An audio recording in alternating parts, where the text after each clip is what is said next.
Because of our increasing motor rate, each detective has up to 19 cases now. The rate of solving cases is falling from the 80 to 90% range in the 1970s to about 50% in 1983. You have the right to remain silent. Anything you say can and will be used against you in a court of law. You have the right for an attorney. If you do not, cannot afford an attorney. An attorney will be appointed to you. You are now under arrest. It pays real nice, but what you really didn't know, the crime pays twice. The pays once in money, twice in fees, in the jail cell. Trying to hide, cheating in the top bag. Cause you tried to get rich in the graveyard. I think the shallow dip, it's money on time, so make up your mind. Lies.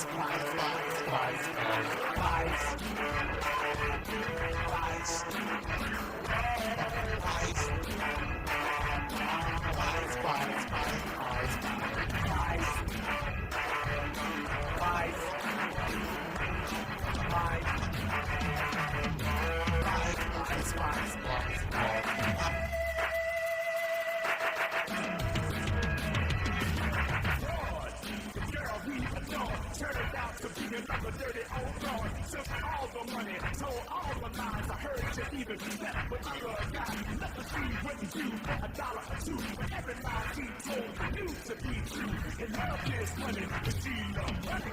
Lies. Turn around, jail, it's everywhere you go. They said that Miami didn't never snow. Now it's snow in the palm trees, snow on the sand. The snow's all day, $60 a gram. Now it's strung out and high. Hung out to dry, the air that they breathe, the food that they buy. They think that they can fly, but that's a white lie. Lies.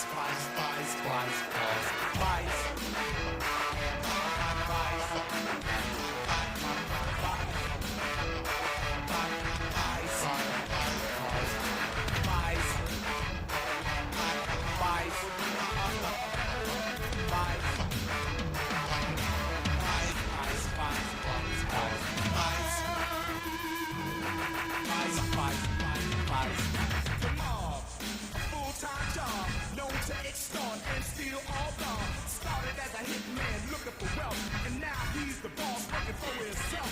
For all the blood money that he did earn, it made him take lies with no concern. But soon he would learn that next is his turn. Prostitution, it's a low-down chain. How any girl would wanna play that game. From pillow to post, a sidewalk post, but the lady's got a condo out of the coast. She thought that the hole was better than gold. Now she works on the back till she got too old. Laying down on the job that made her slob. Lies. Stick up. So throw your hands in the air and don't put them down. Keep them way up there. Just let me your wallet if they all your pocket. Got an itchy finger and I'm going to pocket. My eye got wide as it pulled away. I said, who are you? The cops we began to say, no, I'm Clint Eastwood. Make my day. Get in the car. Homicide is on the rise, and there's no supply. The phones are in the alleyway trying to take life. People burglarizing, suicidal criminals are never idle. Promise thieves and the thieves, they can these are see the car man stands up. Also just a grip, take all the fingerprints and give them the book, and then hope that the judge don't let them off the hook. Lies.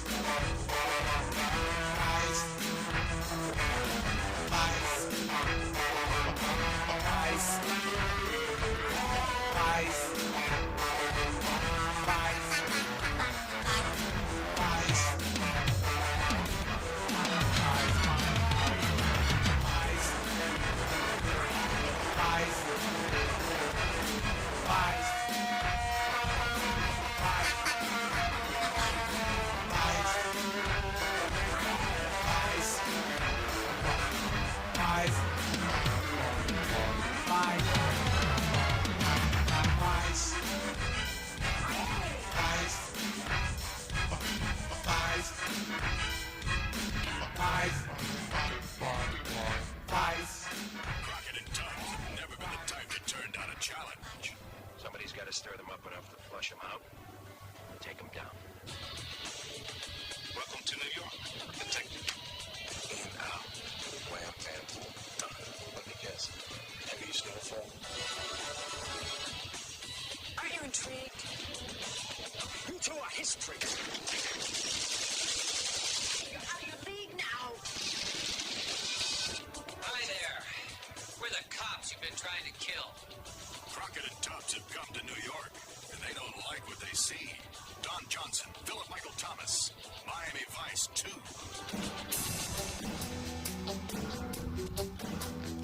And here we go again. Beaming out to you this afternoon from a transmitter located high atop the roof of the old Have a Tampa cigar factory in Ybor City. It's the Tampa Turntable Sessions on Hawk Radio, Hillsborough Community College, Tampa. I want to first acknowledge the show that was on before me with Ike Parham and a special guest, Bella.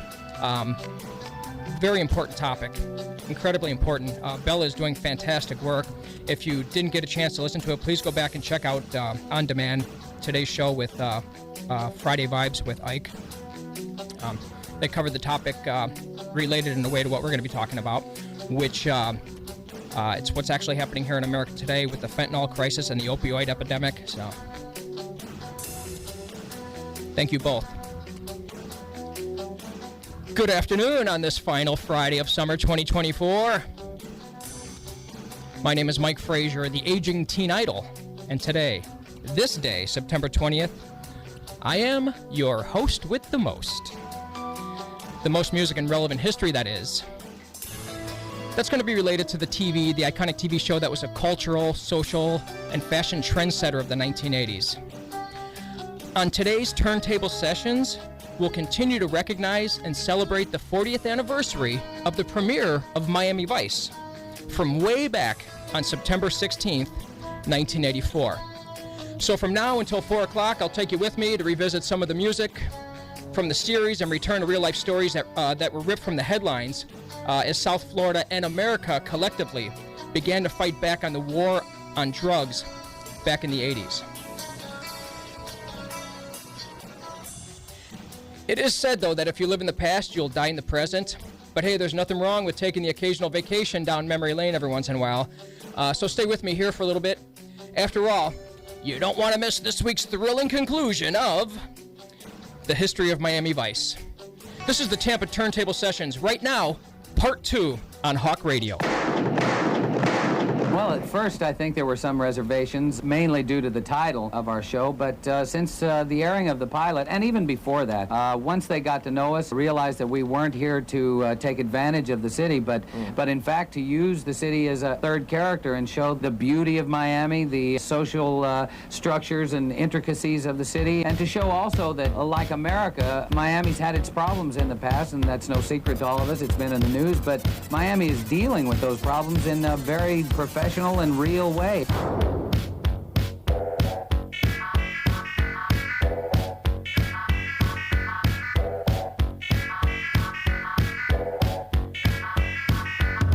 Left home with a friend of mine, gone 2 years and I don't know why.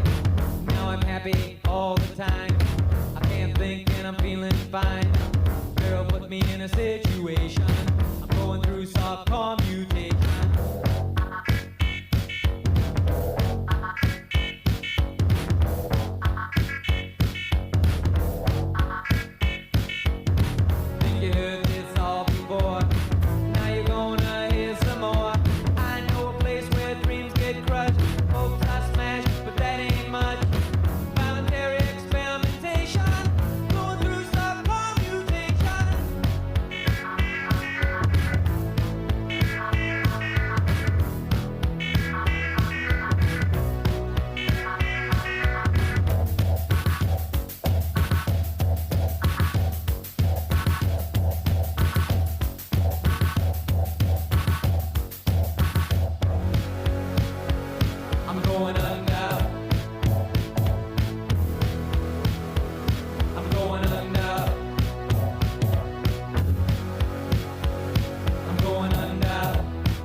different? What is different about Miami Vice from all the other police shows? For one thing, we're using MTV-style video images with rock and roll music, pop tunes, and things like that to help enhance and tell our stories, to highlight the dramatic moments and some of the more emotional moments.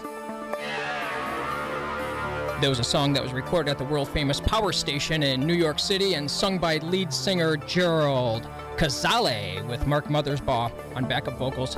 It's 1981's Going Under from Devo at 3:13 on the Tampa Turntable Sessions. This is Hawk Radio. Fun fact, whenever Devo performed that song live, vocal duties were always reversed, with Mothersbaugh leading and Cazale doing the backup duties.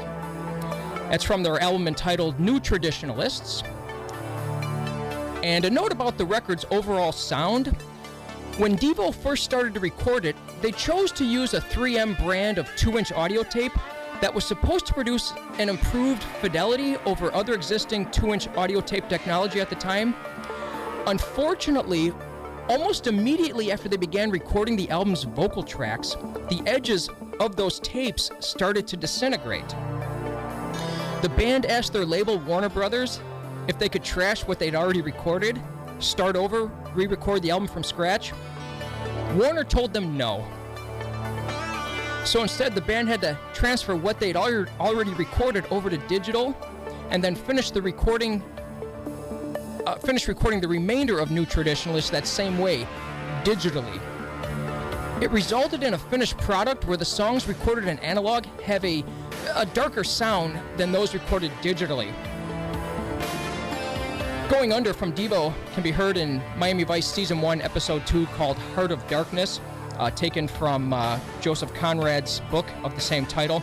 That episode also featured a guest starring performance from a then 38-year-old Ed O'Neill, but later he'd be best known for playing Al Bundy for all 10 seasons on Married with Children.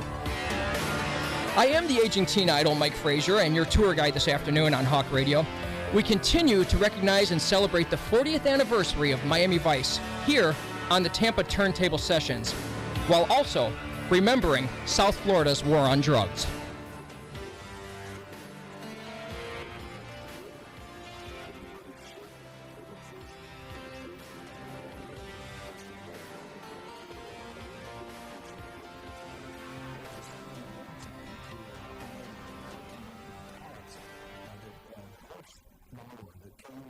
Imported horses, because what customs official was going to go knocking around in the lot. Well, the South Florida police fighting the war against the Colombian narcotics and assassins, there are many successes, but the victories are feeling overshadowed by a realization the war itself is being lost. They are fighting a $7 billion illegal drug industry, and the shadowy Colombian criminals have more money, more manpower, better radios, faster cars, and bigger guns than the police. We're losing the battle. I mean, we're just flat out losing. They're getting better at it. They do losing. Miami's losing. Right now, no question, hands down, and they're definitely winning war. The private citizen is going to be the loser. Unless the people out there that want this to stop are willing to take the steps to stop it. That is, stop buying cocaine. Stop accepting cocaine money into your banks and your real estate agencies and your car agencies. Then I suggest that they put burglar alarms on the front door, buy hot wires for their backyard, send their children to private schools, and buy a factory. We need to start taking the war on drugs really seriously. We don't have to have something like domestic Vietnam. We're going to fight the war and do that, or we're just going to give up.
get. This is what you want. This is what you get.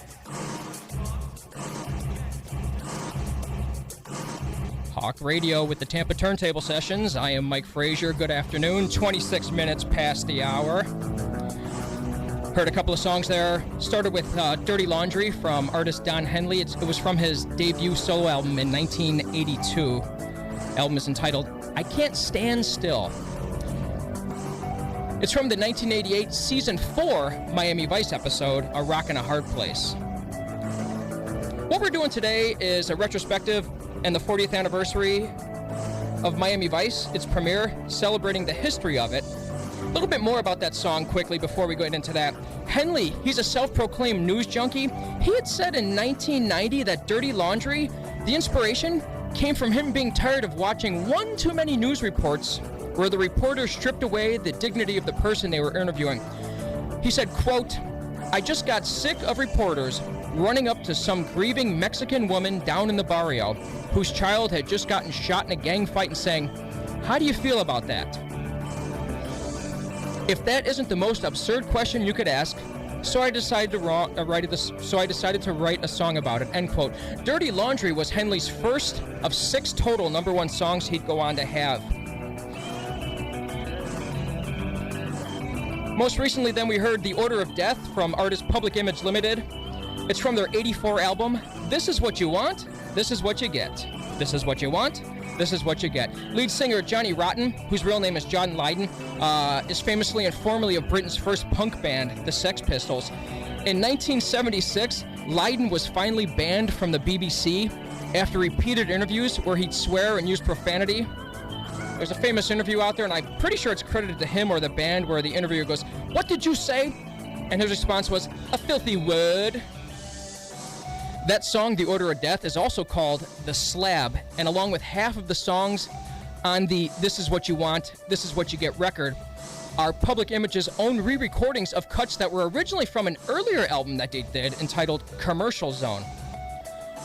And although they were an international success, Public Image never really caught on popularly here in the U.S., save for maybe college radio stations or a handful of early adult alternative commercial radio stations like WXRT out of Chicago, or San Francisco's appropriately named KFOG, KFOG.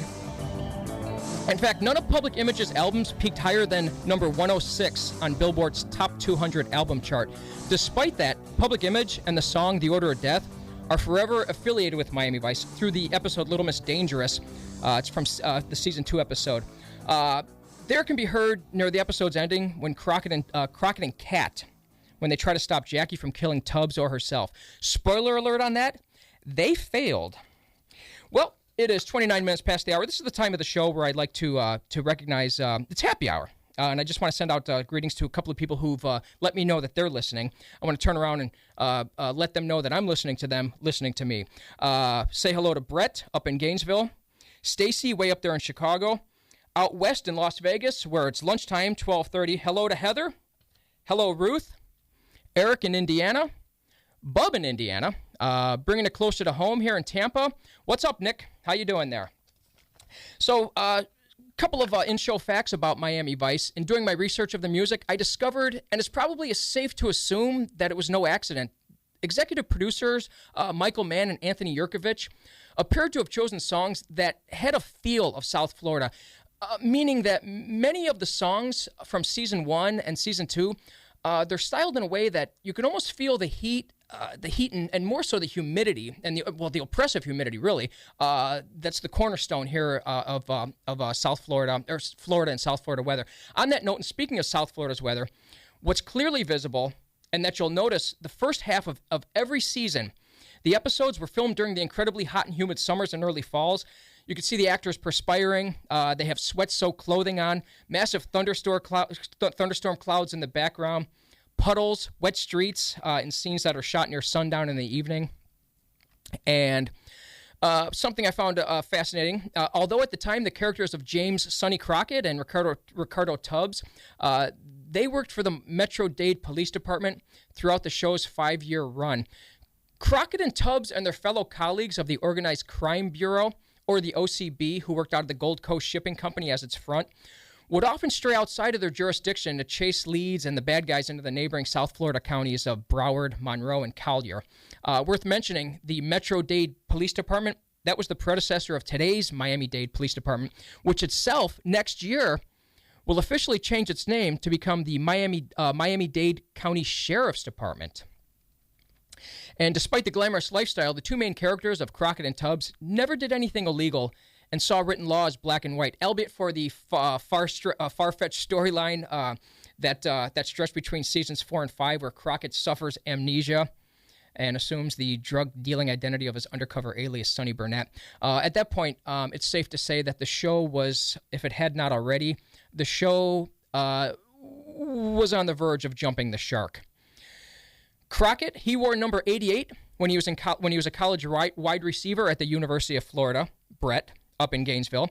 He smoked unfiltered Lucky Strikes, and he smoked a lot of them, as he was regularly seen smoking during the first 2 seasons. By the end of the 3rd season, however, he had mysteriously stopped, and it wasn't because of any kind of cessation or any kind of program or anything that they even talked about on the show. Actually, it was because America's changing views on tobacco and the collective awareness of the negative health impacts of tobacco had and smoking had forced NBC to have his character stop smoking. Viewers knew that Rico Tubbs was fluent in at least 3 languages: English, Spanish, and French, and a 4th language if you want to include love. But where did he live at? Crockett lived on the boat, St. Vitus Dance.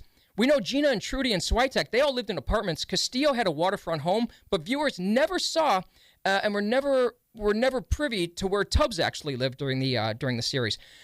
Some sports themes that were covered during the show's 5-year run: horse racing, greyhound racing, IndyCar Grand Prix, street racing, both cars and motorcycles, offshore powerboat racing, basketball, polo, and high-a-lie.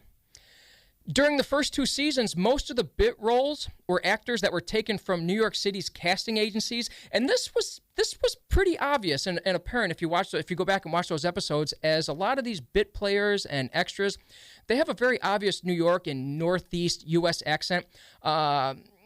Many of these actors spoke, they were like the tough guys from New York. The phrase "straight out of Central Casting" comes to mind for that. And how about the body count? In the 5 complete seasons, with 111 episodes, the bad guys culled the Miami population by shooting or killing an impressive 5,138 bad guys. I'm sorry, the good guys, the vice cops, they killed 5,138 bad guys. It's an impressive amount if it were true. I'm just making that up. I'm sure it wasn't that many, but it sure in the hell seemed like it. Actually, Crockett shot 112 bad guys. Tubbs bagged 56.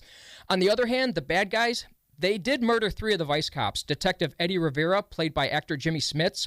He was Crockett's partner in the debut episode until he was killed by a car bomb at the hands of Esteban Calderon. Their first lieutenant, Lieutenant Lou Rodriguez, played by Barney Miller alumni Gregory Sierra. And the reason he left is because Sierra requested to be written out of the series after only 4 episodes. He didn't like the South Florida weather with that heat and the humidity. I guess he didn't realize that it changes the second half of the season. He was replaced by actor Edward James Olmos. And another famous killing was Detective Larry Zito. He was played by actor John Dial. Zito's role was either as comic relief or limited, and Dial felt they didn't have enough to do. And he was bored with spending 9 months out of the year in Miami. Halfway through season 3, and at Dial's request, his character Zito was killed off by a boxing gambler in the episode Down for the Count 2-parter at the end of episode 1. And how about the role of Crockett? Actors Nick Nolte, Jeff Bridges, Mickey Rourke, and Larry Wilcox from Chips, they were all considered for the role of Sonny Crockett before NBC took a gamble on Don Johnson. And it actually worked for Johnson. According to Rolling Stone magazine, they had said, "No one had more swagger in the Reagan era than Don Johnson.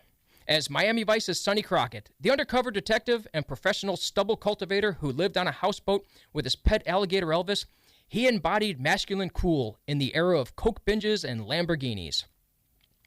However, after the second season, Johnson did threaten to walk off the series as part of a highly publicized contract dispute. NBC, they were ready to go. They were ready, though. They were prepared to replace him with Mark Harmon, who had just departed from another show that was on NBC at the time, Sane Elsewhere. Unfortunately for Harmon, the network, and Johnson, they did resolve their disputes, and both Don Johnson and the character of Sonny Crockett remained on the series of Miami Vice through its entire run. Not to worry, though, for Mark Harmon. A decade later, as you know, he'd go on to star in the wildly successful CBS series NCIS. Finally, I couldn't talk about Miami Vice and not talk about fashion. During its 5-year run, America's demand for unstructured blazers, shiny fabric jackets, light pastels, Ray-Bans, they were for real. Kenneth Cole introduced Crockett and Tubbs shoes. Macy's had opened a Miami Vice section in their young men's department. In fact, I remember it was either the summer of I believe it was the summer of 86. My mom took my sister and me to go see Don Johnson and Philip Michael Thomas. They were in Chicago on a Saturday morning at that Macy's. There had to have been 100,000 people there. Did we ever get to see him? No, but it didn't matter because it was fantastic to be a part of something that I was so enamored with at that age. Going on, after 6 formal wear, they created a line of formal wear that was called the Miami Vice. It involved dinner jackets, tuxedos. In the spring of 1986, an electric razor became available. It was named the Stubble Device, allowing users to have a beard like Don Johnson's character. Wall, the manufacturer Wall, they had originally called it the Miami Device, but in the end, they had opted to avoid trademark infringement laws. So today, we're revisiting the history of Miami Vice this afternoon on the Tampa Turntable sessions here on Hawk Radio, while honoring the 40th anniversary of its television debut on NBC. The date on that was September 16th, 1984.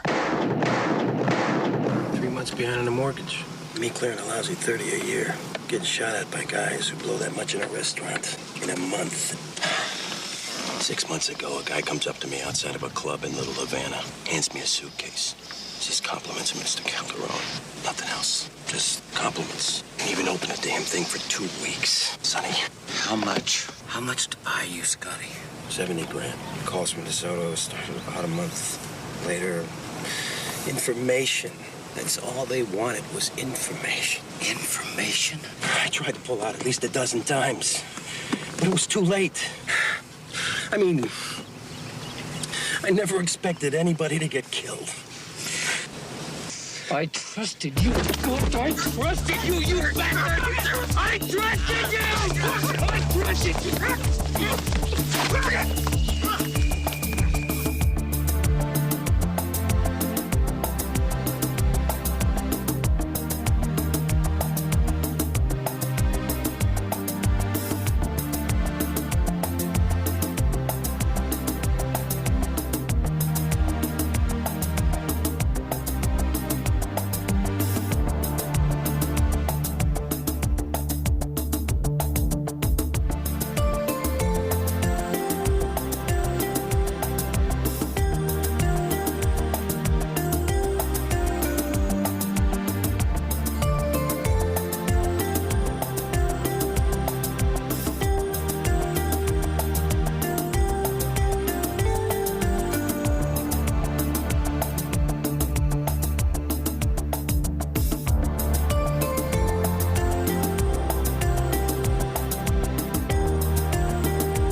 With all the problems, what keeps the individual officers going? Certainly it's not the money, the frustration, or the high divorce rate. It's just a sense of responsibility, maybe a hatred. You get to hate the dope dealers. When you do finally make a case, you make a seizure, everybody feels good about it. Hi there. We're the cops you've been trying to kill. Sonny Crockett and Ricardo Tubbs. Miami Vice. Ricardo Tubbs, Security Central Bank of Florida, checking. $347.62. A smattering of stocks, mostly low-yield losers. James Crockett, Dade County Federal. $600 in an interest-bearing checking account. Another $5,500 in savings. You owe 2 months outstanding on your bank credit card. And American Express turned you down last March. You going somewhere with this, or you just running laps?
Somebody squeals. It's the lure of easy money. It's got a very strong appeal. Perhaps you'd understand it better standing in my shoes. It's the ultimate enticement. It's the smuggler's blues. Smuggler's blues.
You've got the Tampa Turntable sessions on Hawk Radio. Good afternoon. I am the aging teen idol, Mike Frazier.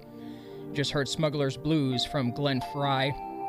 That's from actually two albums. 1984's The All-Nighter, which was his album, and then 1985's Miami Vice original television soundtrack. It could be heard throughout the same named and 16th episode of Season 1 entitled Smuggler's Blues. The episode guest starred Glenn Frey as Jimmy Cole. He's a former smuggler turned vice cop. Turned vice cop friendly. I think he wanted to be a vice cop, but he's a vice cop friendly pilot. He flew a 1950s era Beechcraft 18 twin engine plane that actually was a real plane that flew for the British Virgin Islands Airways up until 1995. Later in the series, it was heard again. Late in the season of season 4, in the episode called A Bullet for Crockett. The video for Smuggler's Blues earned Frey a Moon Man for the Best Concept Video at the 1985 MTV Video Music Awards. Before that, 1986 instrumental that was a huge hit across Europe, reaching number 2 in both the United Kingdom and Ireland, while also topping Netherlands' top charts and holding the number 1 spot for 4 weeks in Belgium. For 2 weeks. It was Jan Hammer with Crockett's theme from the 1986 album Miami Vice 2. That song can be traced back 2 years prior, when it was first heard in Vice's 4th overall episode, 84's Calderon's Return Part 1, before going on and continuing to be heard throughout the remainder of the show's 5-year run. Not until 1988 did MCA Records release it as a single here in America. Crockett's theme, however, was never able to achieve the same commercial success of Hammer's Miami Vice instrumental, a song that reached number 1 in 1985. In fact, despite being Jan Hammer's second most well-known instrumental from Miami Vice, Crockett's theme never cracked the top 40. I want to acknowledge a couple of more listeners who checked in with me today. John, down in Lehigh Acres, listening as always. Thank you so much for listening. And also, way out west in Arizona. Look at that. I never saw so much brown in my life. Jason, thank you for listening. Up next, from Season 1 episode entitled Rites of Passage, comes the song that was sitting at number 1 on both Billboard and Radio and Records pop charts the exact same week that it was heard for the first time on Miami Vice, February 18th, 1985. It's a power ballad that year would go on to be the 4th biggest song of 1985, and ultimately wind up being the band's most successful song from their entire career. It features singers Jennifer Holliday, the Thompson Twins, and the New Jersey Mass Choir. From their album, Agent Provocateur, we'll hear from Foreigner with I Want to Know What Love Is. But first on Hawk Radio, on our history of Miami Vice, let's go back into the archives and return to South Florida, 1982, where journalist Mark Potter filed this report.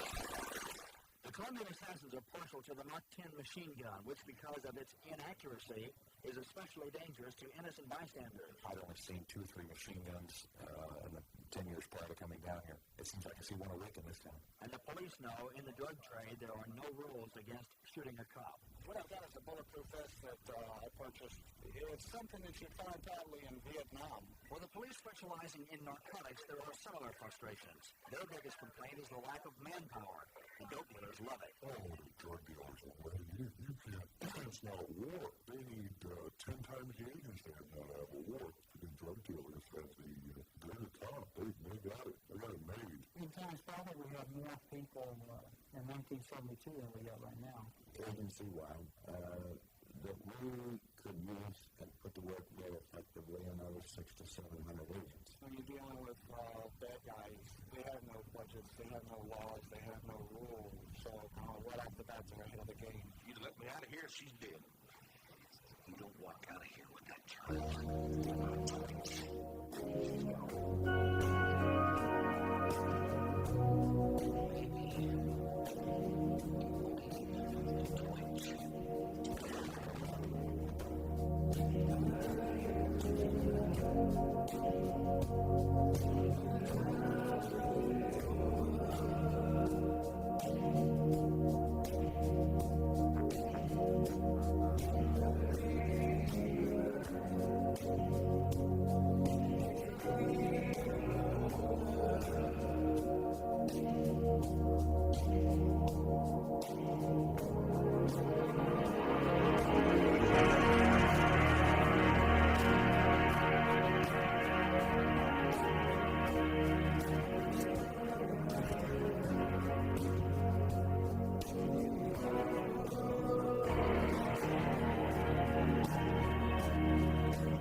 So that was Michael. And then you had exactly the right guys in the role. Don Johnson, everybody now conveniently forgets, made 7 failed pilots. He was Nielsen poison.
Take